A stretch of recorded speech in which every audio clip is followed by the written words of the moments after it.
Hello to you, oh my Mitrandil and Bratrandil. So I just came out of the gym. I did my back workout.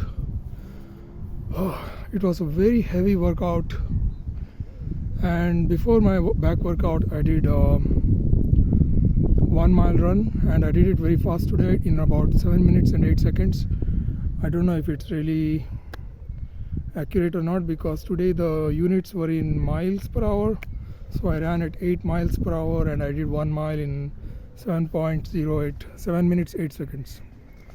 So what's the good news for today? I'm going to talk about my interview yesterday I had with Preservica in Oxford, and the interview did not go very well, so that's a summary of that. And moreover, what else?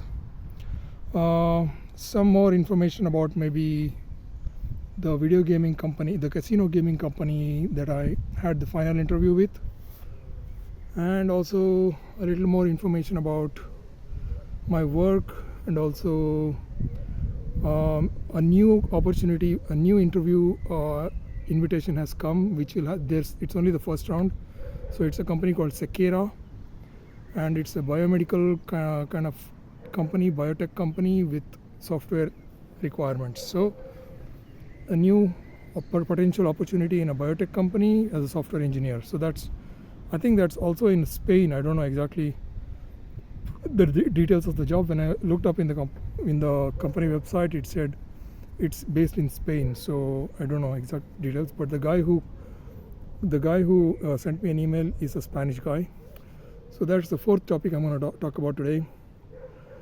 And what else I'm going to talk about? I'm going to talk about something general for the near future, and also my investment accounts. For example, I had invested in Giga Cloud Technology, and I want to talk something about what's going on with that company.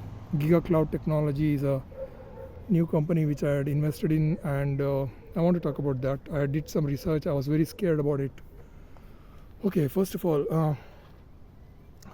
so let me start talking about the interview that I had yesterday with Preservica. So with Preservica, I had an interview round yesterday, and what happened in the interview? So basically, Preservica, I had the discussion round for my coding test that I submitted to Preservica I think I did it on Wednesday. So on Friday I had this round yesterday, which was basically to discuss about my coding submission that I gave them. So they started they started me to ask me to explain about what I did in the school registration system, the student registration system. So I gave them a description of what I did. I ran the application. I started the application. I created some students, created some courses, and I enrolled a student to a course, and I showed a list of all the courses that were available. So that's a summary of the first few minutes that I did for them, and then they opened the floor for questions, which was what they did. And they asked a lot of questions like why did you choose to do numbers in the options? For example, choosing 1 to 5. Why did I choose numbers 1 to 5 instead of, in the options I could have given letter A, B, C, D, E?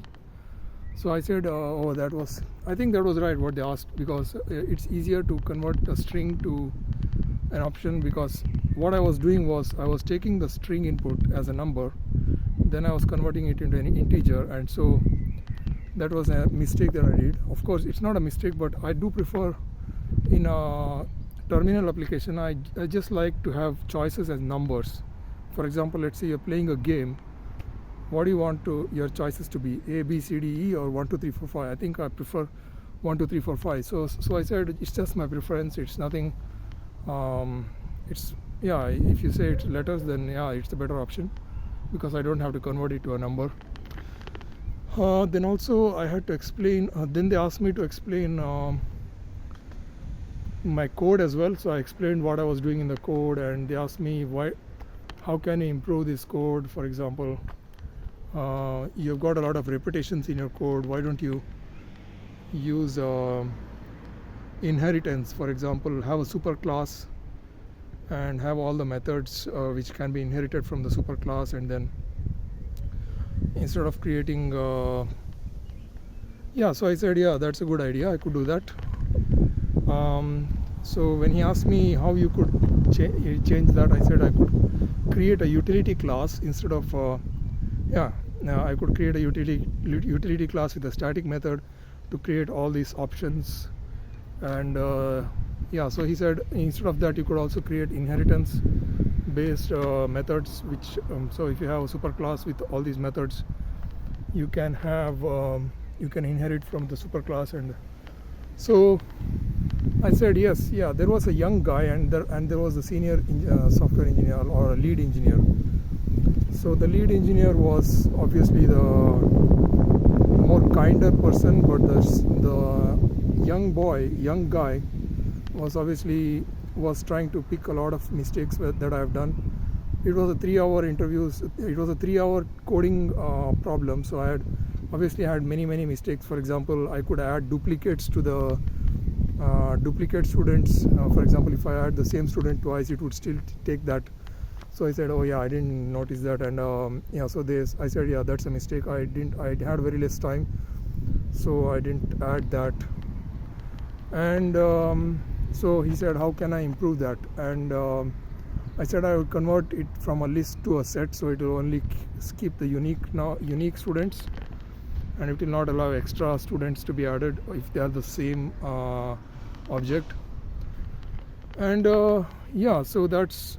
But one main mistake that I did was when he asked me, okay, you have created a list in your application, you have stored all your students and your courses in a list in the objects. So why don't you so what would be a better option instead of a list? Can you use another data structure?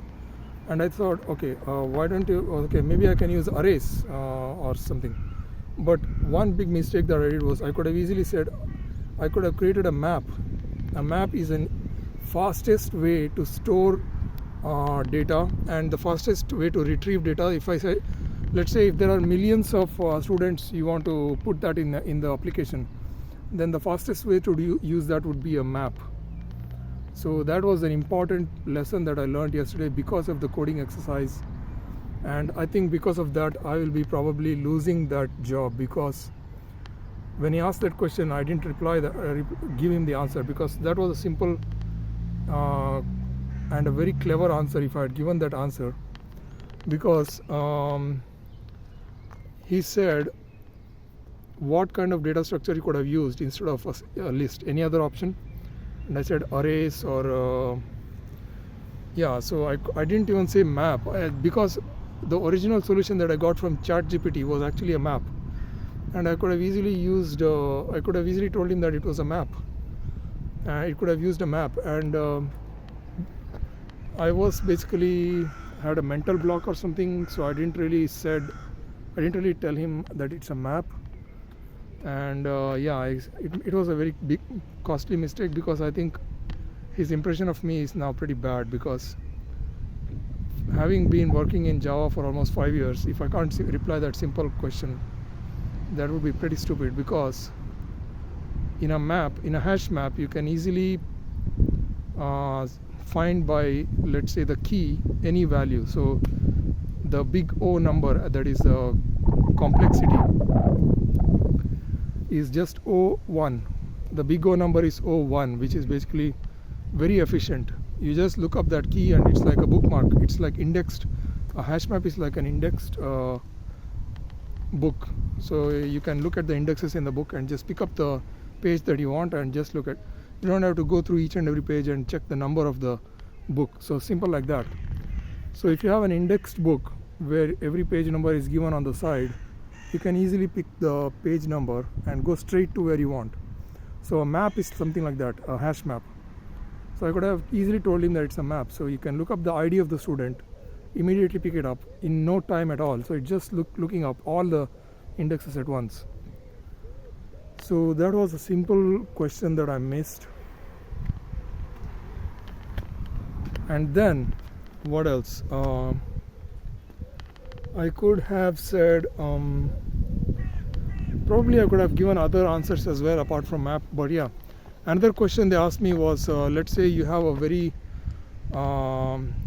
you have a lot of people trying to add students, and there is a race condition, so what would you do instead of in that situation? So I correctly answered to that I would have used synchronized keyword. So instead of in that method, you could use synchronize, so that it locks the method and only allows a single thread to access that method. So that I answered correctly. And then yeah, it was basically a lot of mistakes I've done, and they actually picked up on all the mistakes, although I had only a very small time, like only 3 hours of coding time. So but they still decided to go full on harassing me for that. Maybe they just don't like me, or maybe there's usually when there are two guys trying to score points against me, they are trying to score points, so they are actually in a competition among themselves. So that's what happens when I'm with two guys. Both of them start bullying me. That's the problem. So in that case, what happened was both of them started scoring points against me, and whoever gives me the biggest punch will win. So I became more like a sandbag. So they were basically punching. I became a punching bag, and whoever gives the biggest punch wins. So in that case, the small guy, or the younger person, the junior engineer, started asking more and more picky kind of questions. He was being very being a bit bitchy when he was asking the questions. So I basically ended up having a lot of having shown a lot of mistakes. For example, if the maximum class size is exceeded, then it should give a message that the maximum class size is exceeded. And unfortunately, when I added more than the maximum size, it actually crashed. The application crashed. So they had actually tested all these things, and then they were asking me the questions. So I said, okay, yeah, there was a mistake. I didn't have enough time to do that. So they demonstrated that it was crashing. So I said, yeah, I could add some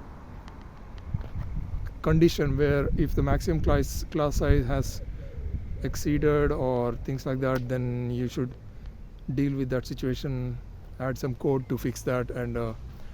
And finally, one thing I know that he had noticed was that when the application is exited, it saves all the data into a file, and when it started again, it actually collects all the information from the files and loads all the students and loads all the courses.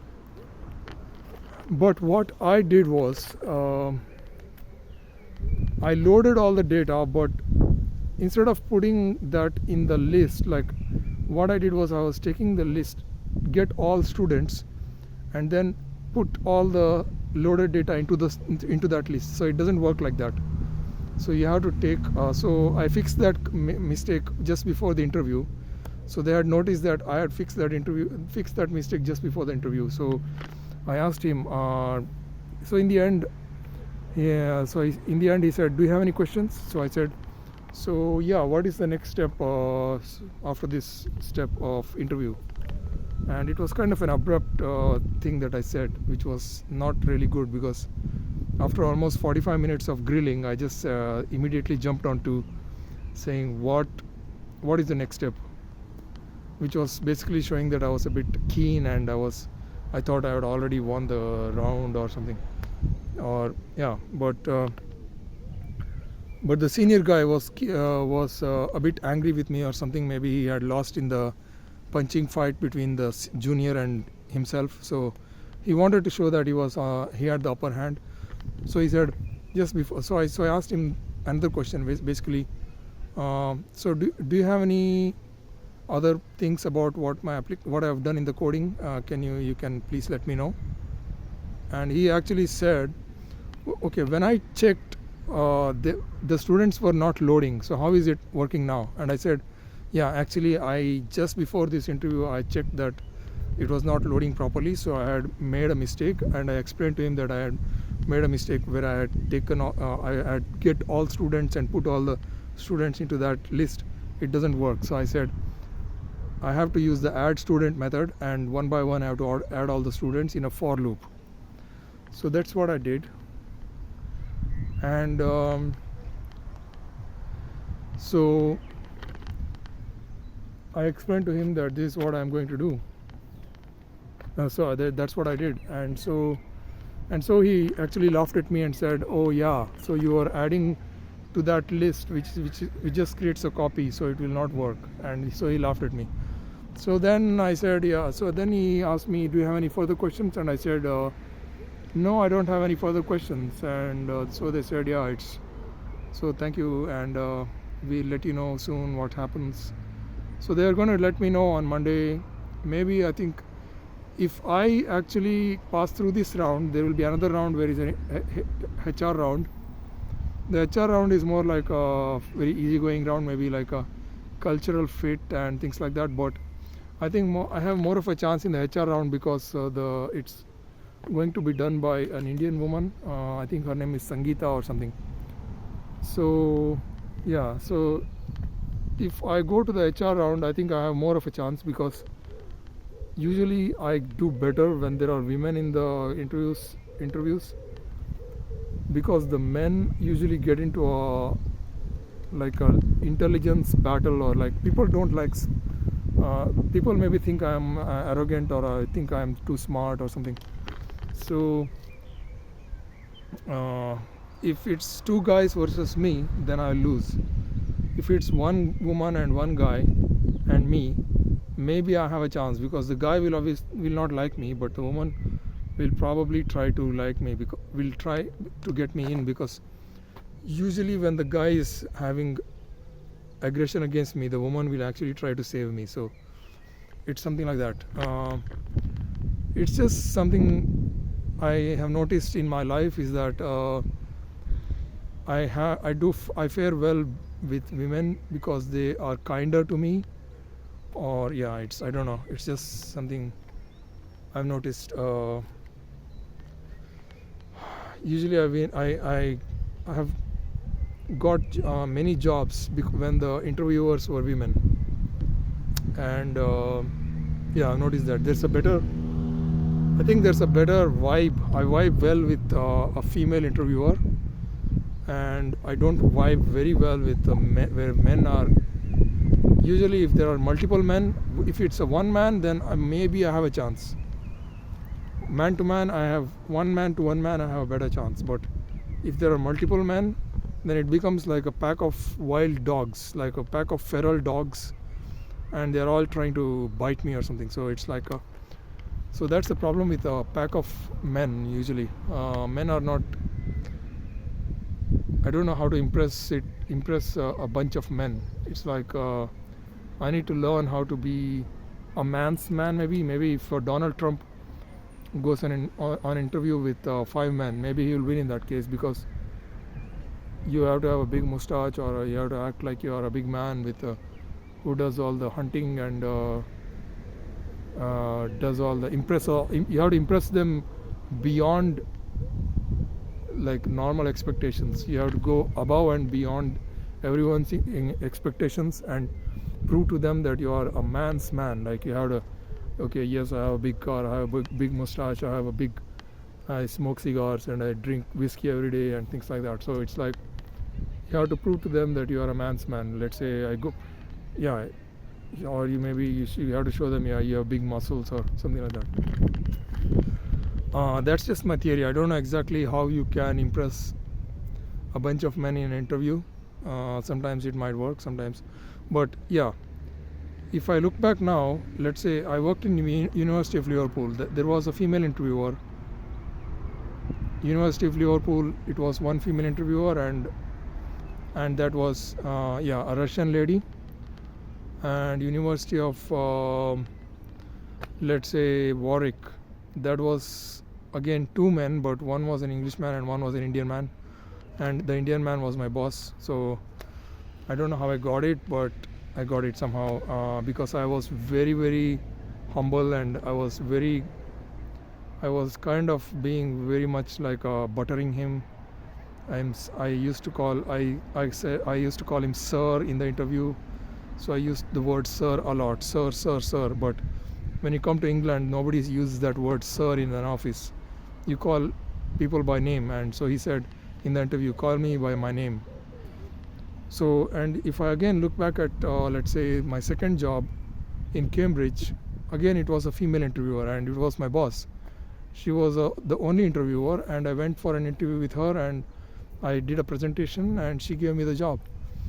Yeah, looking back at it, I think I do have very good chance with women now. And once I went back, so my third job was at University of Royal Holloway, University of London in Surrey.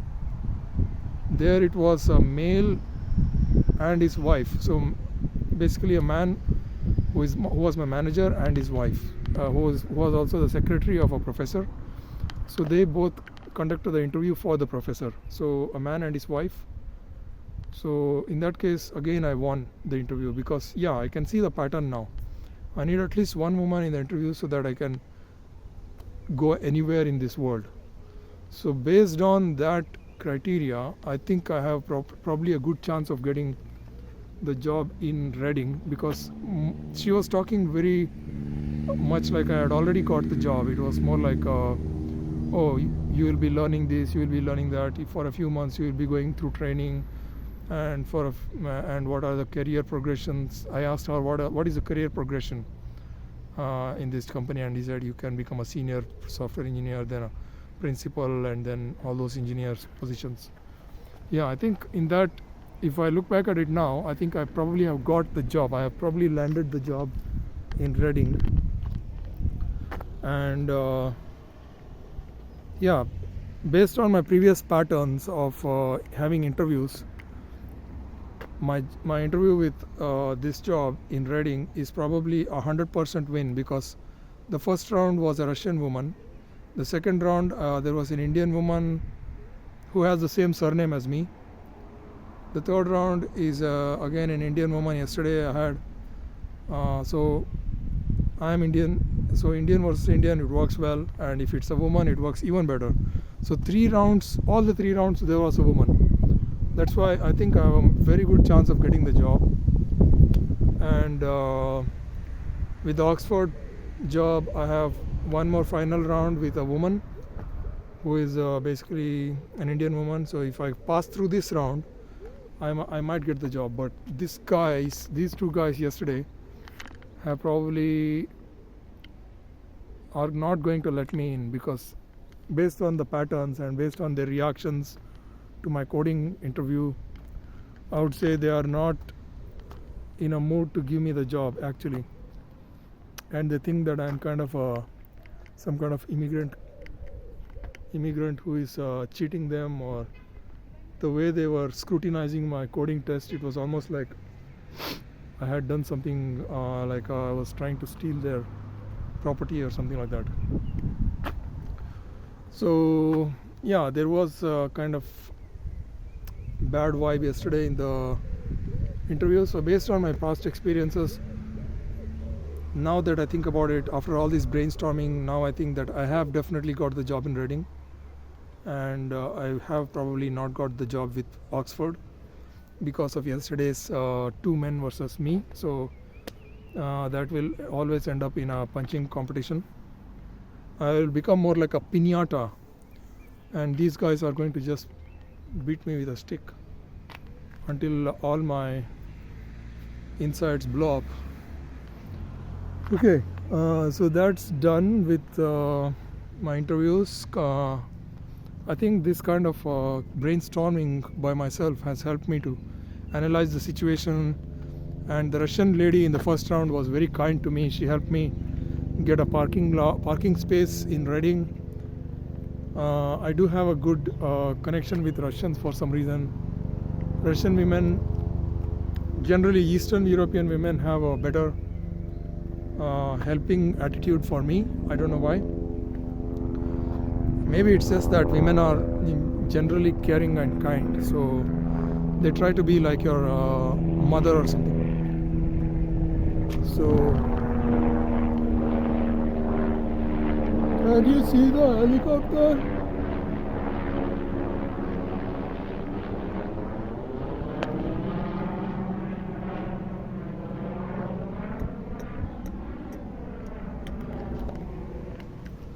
Okay, I hope you guys saw the helicopter. Okay, now what's the final conclusion? So I already also wanted to talk about my other stuff. For example, I've not done any trading yesterday. For Friday, I have not done any trading. So the third thing that I wanted to talk about was my job details. I finished my work with my job. I had to do some stuff to fix the problems that were going on with our client, and the client is a big data center migration company, and they actually do data center migrations. And so we are dealing with I am working with a data center software, migration software. All it does is that it just takes all the information on Excel sheets and puts it all in a database, and then we have created a software which actually creates a front end where you can all delete or remove those information, do a lot of analysis on that information, and also it creates a calendar for tracking all the data, and you can create migrations from one data center to the other. So there is a lot of great variety of stuff you can do on that software with some Excel sheets uploaded. So this time my job was to fix something with the calendar. The calendar was very slow, and the problem was that all the data was being sent over into the calendar, and when they were trying to, so our client is actually they have Barclays and all those big banks as their clients. So their customers are Barclays and all the big shots. So I saw that these people are very slow. I mean, not these people, but the software becomes very slow when all the data goes into the calendar, and the calendar cannot deal with the amount of data that comes in. So when you click on the calendar, it loads very slowly. So then I realized that, okay, yeah, this is because there's a lot of data in the calendar. So we have proposed a solution where we will not load all the data on the calendar at once. We will only send you the data that is required in the first place, like very minimal data, and then if you need more information on each and every move that you're making, every part of the small part of the calendar on each day information, then you click on, when you go hover on that part of the calendar, it will load all the data. It will call the backend and it will load all the data, and that's what that's the solution that I've given. So I've completed that solution. So the backend, in the first place, when you open the calendar, only sends you just minimal amount of data, like all the days where you have something happening, but not all the details for each day. But when you hover on each day, only then it goes back into the backend and gets all the information for that particular day, and that's how it fills up all the data in that. And unfortunately, yeah, now I remember that there is something missing which I have to fill up. Yeah. So when it receives all the data from the backend, the client has also asked us that we need to have some kind of visual mark that this data has been downloaded up for this day. So I need to create that small identification that for this day the information is available on the calendar. So I've forgotten to add that. So yeah, now I can go back and fix that issue in the calendar. And yeah, I forgot to add that, so I'll add that soon. So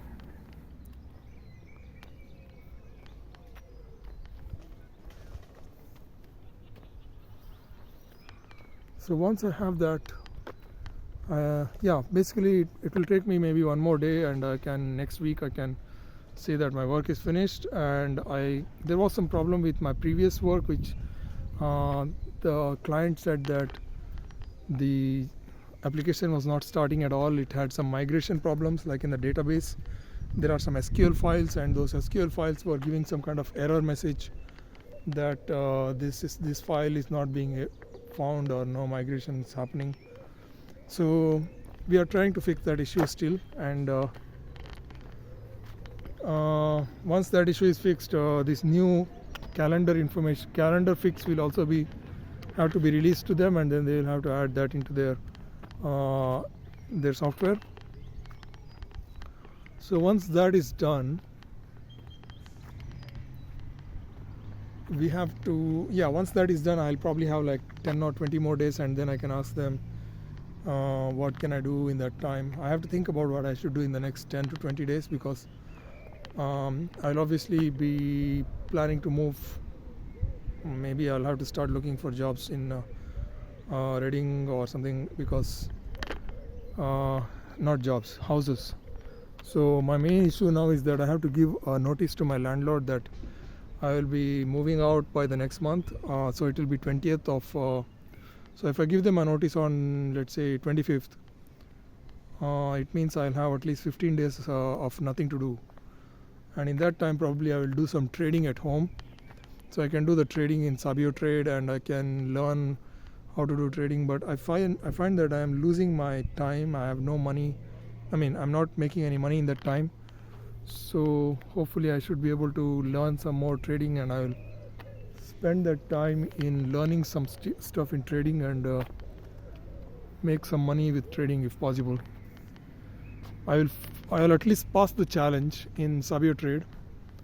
I will pass the challenge, and I will be ready to start making real money, because right now I have to at least make $10,000 above the $100,000 that they have provided to pass the challenge. And once I pass the challenge, only then anything above $100,000 that I earn will be mine. But right now I'm still in the evaluation phase, that is assessment, coding assessment. There is no time limit for me to reach that point. Only thing is that I have to place at least one trade every month. So with that said, what other stuff do I have to think about? I was going to talk about something else. Yeah, my gym routine is completely fucked up. I have not gone to the gym more than so this week I've only gone 2 days, and today is the third day. So I've only done legs, shoulders, and back, which is today. Back is actually pretty heavy on my body, because whenever I do back exercises I cannot sleep at night. So it's because there's a lot of pain in the back. It's not the pain, but somehow it feels like you have been in a fight or something. It's like it's more like some kind of trauma to the body. I don't know. The body just feels like there's some damage or something. Yeah, obviously it's a damage, because the back is a huge part of the body. So the back muscles are huge. And when I do back workouts, it hurts a lot. So the next day. And yeah, with that, so what else was I going to talk about? I was going to talk about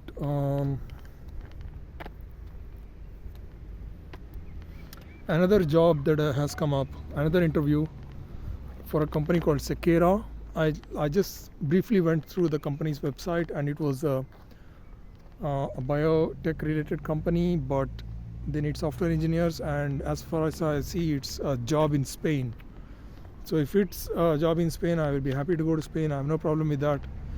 I have some problem with the pollen count in this country, because whenever there is a summer I have a huge problem with my breathing, and it has got worse in the last 3 or 4 years.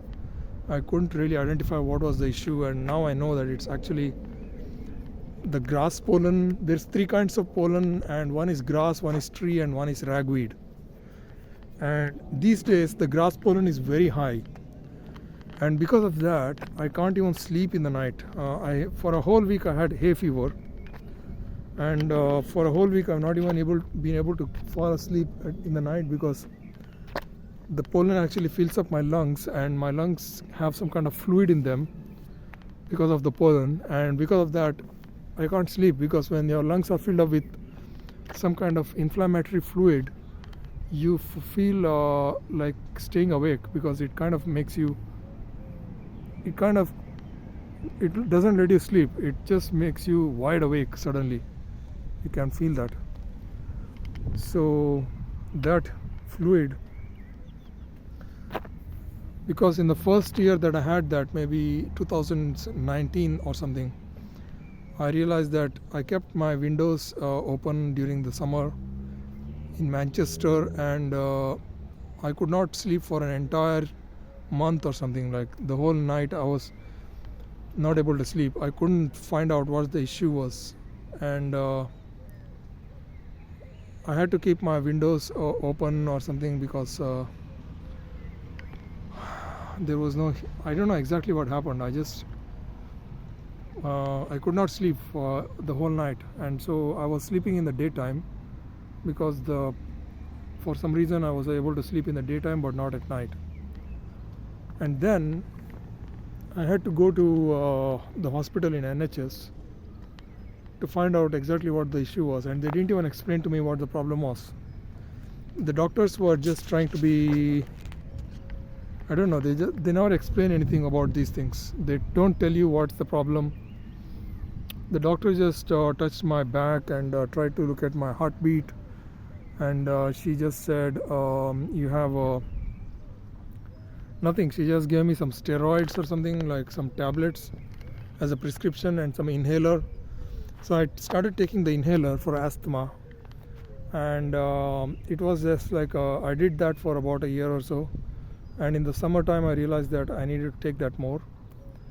And so that's when I realized, okay, the summertime it's happening, so it's actually the pollen. I had shortness of breath.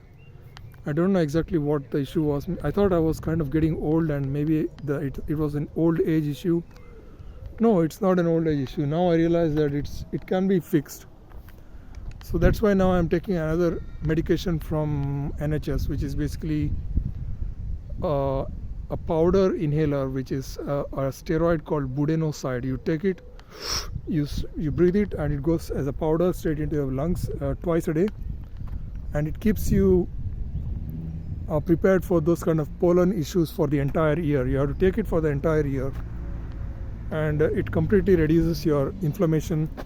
But during these days I'm still not able to fix that, because when the pollen is very high, you still kind of have those sleep issues.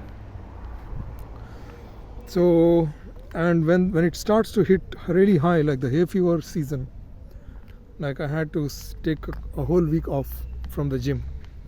So you can see that this weather is not good for me. I don't know exactly why the weather is. When you look at the weather here, it looks amazing, but beneath the surface it's actually it's a very toxic kind of weather. It looks beautiful, but you are actually dying on the inside, because there's so much pollen in the air that you can't breathe it anymore. And that is why it's very difficult to survive in this weather. I would prefer, maybe this problem does not exist in Europe, or maybe in Spain. So I think I should move out of the country, mainly because I cannot be taking steroids every day for the rest of my year, because for some reason I feel like taking steroids is probably going to affect my bones or something. Maybe it can cause some osteoporosis. That's what I heard. like if you take these powder steroids for a long time, it can cause it can cause damage to your bones or some kind of your tissues in some way, your connective tissue. So I will probably have to move out of the country as soon as possible, because I cannot deal with this weather, because it's directly affecting my lungs. In fact, 5 years ago when I first encountered this problem, I thought that I was going to die. I thought actually it started to happen when the COVID also started. So I thought the COVID was the reason. I thought it was the virus, and I thought I was going to die because of it, because the shortness of breath started, and I went to the hospital and they thought I had COVID or something, and then I thought it was a very serious situation, because I was not able to breathe at all. I thought I was going to, I had to go to the emergency A&E actually. I had to go to the emergency hospital in Manchester, and they asked me why I've come to the emergency hospital. Emergency is usually meant for people with accidents or something like that, or people who are going to die. So, and I thought actually I had some serious issue, like I was growing old or I was dying or something, I don't know. So the emergency issue, so on that day, from that day onwards until 2022, so for 3 years, I didn't even know what was going on with me, because the doctors never explain anything. They are like, they don't diagnose your issue, they don't know what's going on. And COVID was also was happening, and they were not telling me exactly what was the issue. So basically I was living in ignorance for many years.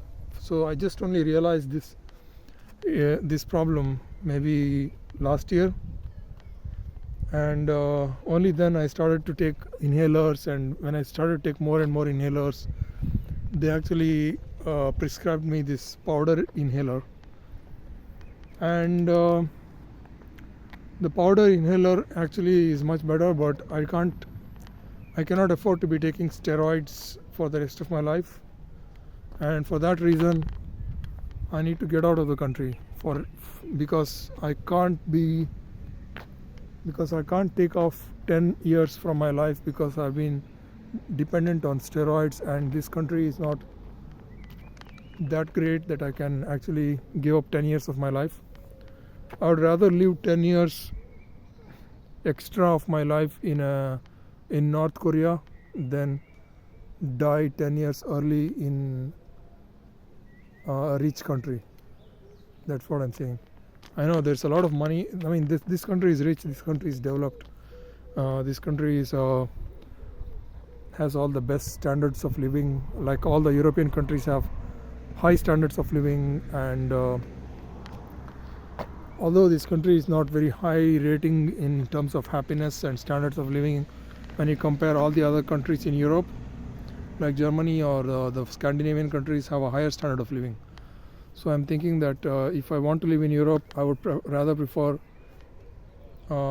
Germany or Netherlands or Scandinavia, Sweden, but not England is probably my last choice among the Western European countries. And I would not really want to live in the Eastern Europe, because it's not really Europe. I don't feel like it's Europe. It's more like Russia. Eastern Europe feels very much like Russia, because people are all escaping from Ukraine and running away and starting to live in Eastern Europe, and you can feel the fear in their environment, in their vibes. You can feel that. Why are there so many Ukrainians around here?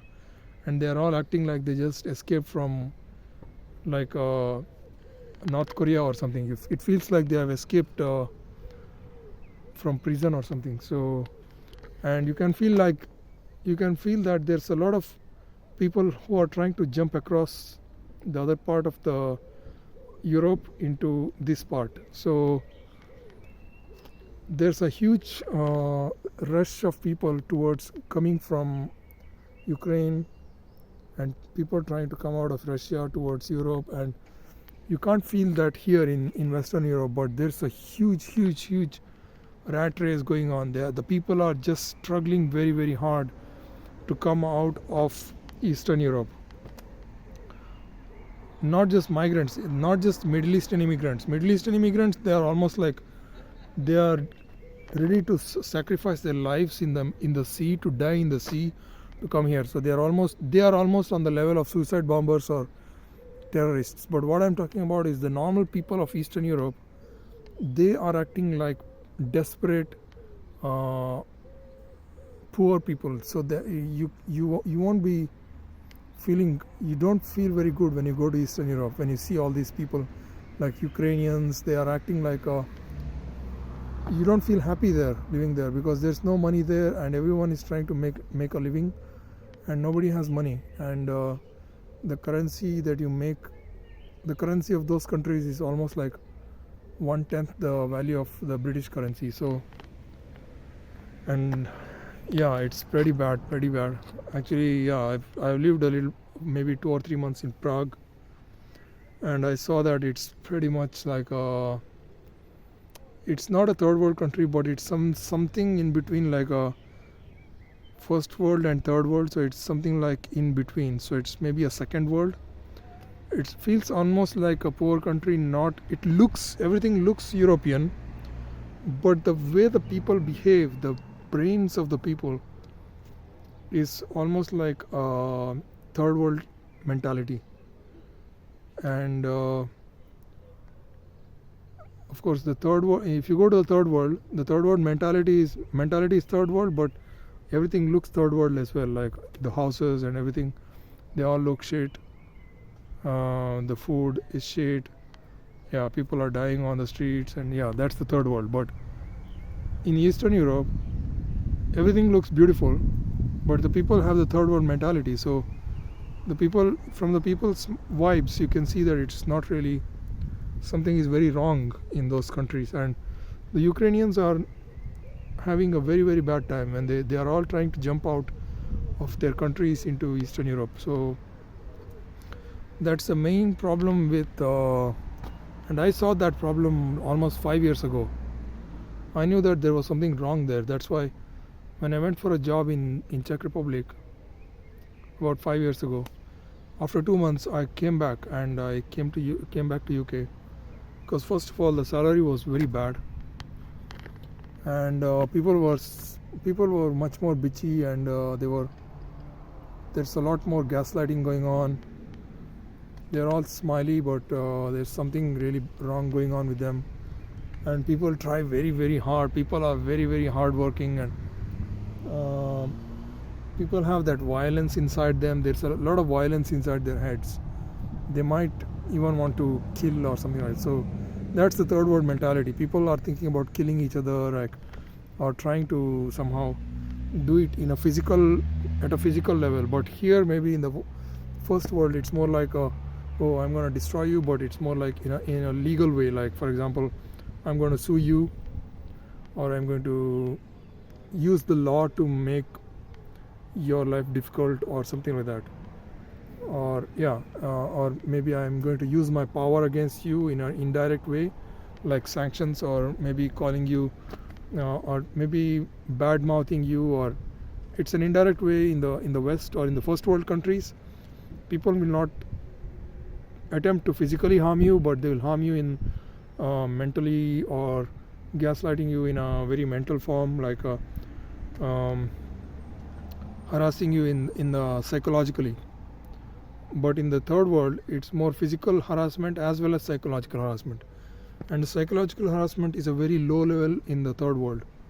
But here in the first world, the psychological harassment is on a much higher level. So it feels almost like, okay, it's more like your boss saying that he has 5 houses and you don't even have your own house. So it's something like that. So the bosses in the West are always like that.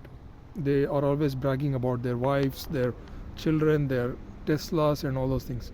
So the capitalism is the system of the West to harass the poorer people. So but in the East it's just simply direct physical harassment or death or murder or something like that, or threats. So you have to be careful about that in the eastern part of the globe. And that's it for today. I've almost spoken for 50 minutes. I hope that you enjoyed my talk, and if you have any suggestions for me, please write down in the comments. And I would today I was looking up some ideas about how I can add an intro video to my videos so that it will be more like a professional vlog video. So I can add some intro videos to my channel, like an intro graphics kind of thing, to announce that this is my channel and things like that. So I will add that soon, and maybe I will also ask you to subscribe to me if you are listening to this, and also press on the bell button to give you a notification when these videos are uploaded. So simple as that. So press the bell icon, press the subscribe button, and ask me more comments, add more comments in the comment section, ask me more questions so that I can answer to your questions. And if you have some comments about my talk, tell me more about what your experiences are. And if none of you is actually even listening to this, then forget about it, because I will look at these videos in a few years and maybe I will find them very valuable. But at the same time, for me it's more like a brainstorming session for my own self. Looks like I've got white beard now, so I need to start growing my beard because it looks now more like a white beard. So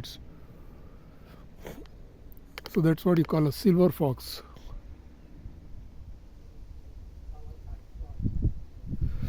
Okay, so with that I will start heading back home. So it was a good way to spend the 1 hour of my post-workout session, because after a workout you feel like that dopamine hit in your brain, and that's what made me talk for an hour, because all the happiness inside you,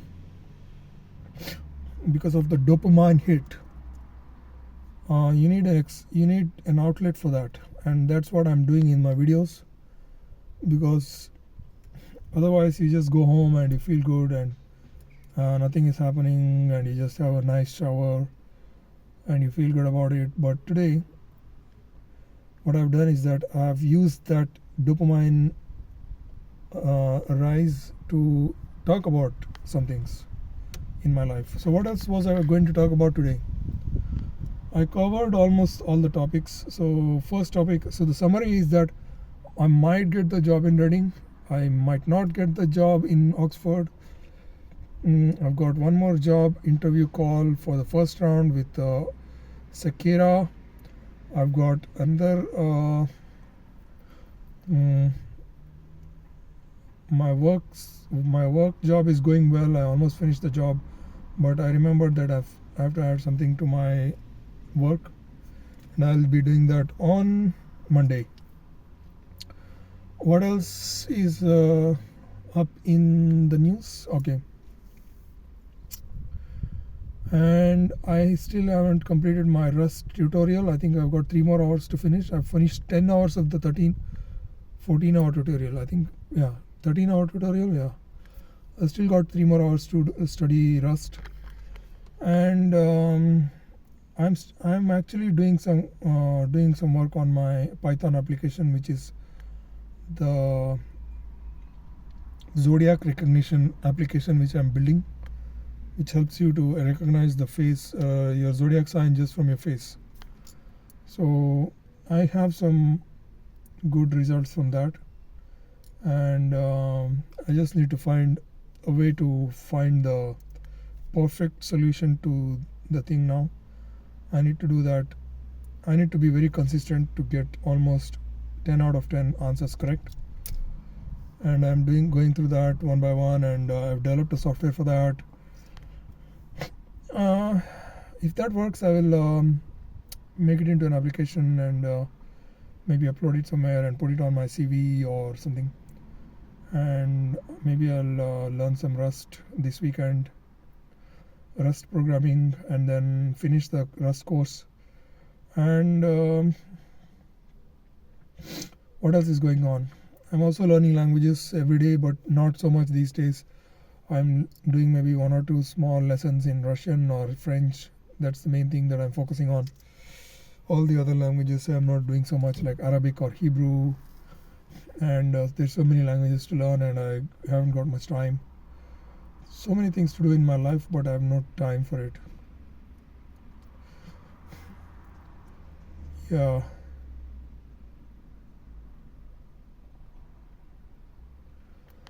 So with that, I will now end my talk.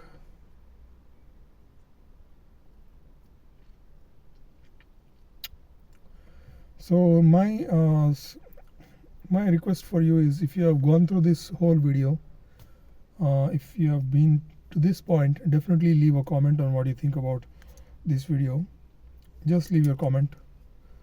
Don't fail. Without fail, please comment on the video, because if you come this far, then you should definitely comment. But if you're not come this far, don't bother about it, because I know then you find that this is boring. And if you find that it's interesting, then give me more ideas on why you find it interesting, and ask me some more questions so that I can improve this vlog. And with that in mind, now I'll probably end my talk. It's almost about coming to 56 minutes, almost finishing 1 hour. So I will somehow have to upload this video. When I go home, I'll upload it, and then I'll do the rest of my days.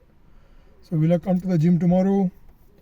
Maybe, yeah. Tomorrow I'll do chest, and day after tomorrow, if I can come, I'll do arms. And so I'll start another week on maybe Tuesday, Wednesday, where I can start doing my legs again. So for me, the legs are the most important part of the week, and if I just do one day the legs, like deadlifts, squats, they actually cover almost 50% of my entire week's workout, because the legs are the biggest muscles of your body, and my main goal in my life is to keep my biggest muscle always worked out, and that will cover almost half my body weight. My legs probably cover almost half my body weight, so that will cover my entire week's probably 50% of my workout. And that is the main reason I do leg workout, because the most difficult workout will always be the major part of your workout. So focus on the difficult parts, and that's it from me. I will keep on doing more leg workouts in the future. Never miss the leg day, and if you can only do leg day for the week, that's completely fine. Don't do anything else, just do a leg day, because that covers almost 50% of your week's workout. And with that, I will end my talk now. I'll go back home and